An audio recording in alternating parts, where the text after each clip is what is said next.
রাধে রাধে বন্ধুরা, কেমন আছো সবাই? আশা করি সকলেই ভালো আছো। আজ আমি একটু চাটনিটা অন্য রকমের বানাবো।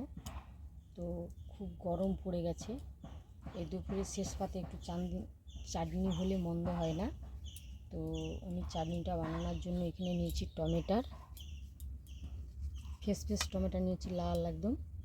আর এখানে নিয়েছি কয়েকটা কাঁচা লঙ্কা। আর এখানে নিয়েছি কাজু, কিশমিশ আর খেজুর কুল। আর এখানে আমি নিয়েছি একটু আমসত্ত্ব, বাড়িতে বানানো আমসত্ত্ব।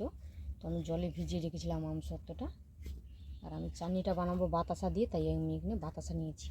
তো আপনারা আপনাদের পছন্দ মতো বাতাসা বা চিনি দিয়েই বানাতে পারেন। তো আমি এখানে রান্নার কাছে চলে এসেছি।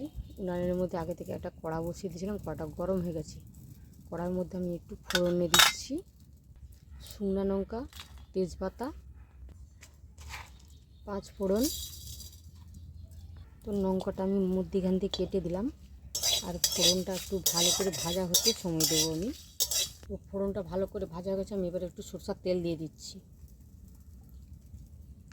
তো ফোড়নটা ভাজা হয়ে গেছে, সুন্দর গন্ধ বেরিয়েছে। এবার আমি এর মধ্যে টমেটোটা দিয়ে দিচ্ছি।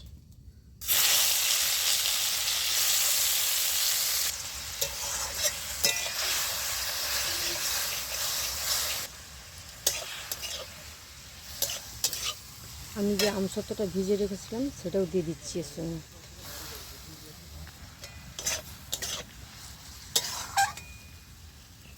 তো পরিমাণ মতো নুন দিয়ে দিচ্ছি আমি,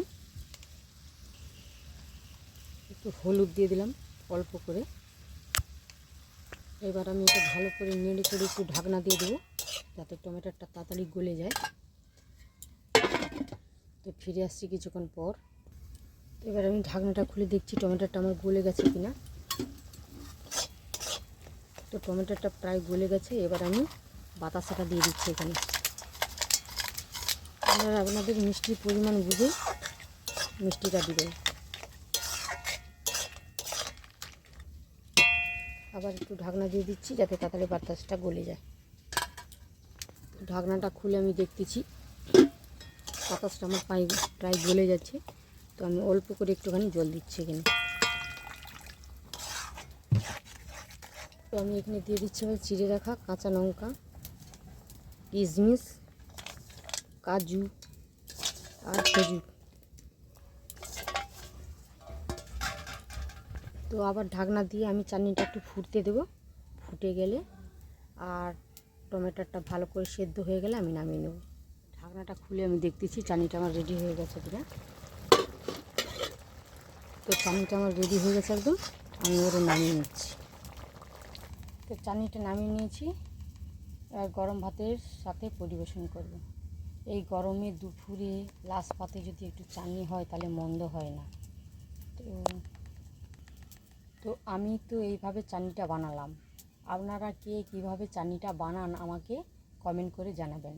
আর আমার রান্নাটা যদি ভালো লাগে আমার চ্যানেলটি সাবস্ক্রাইব করে আমার পাশে থাকবেন।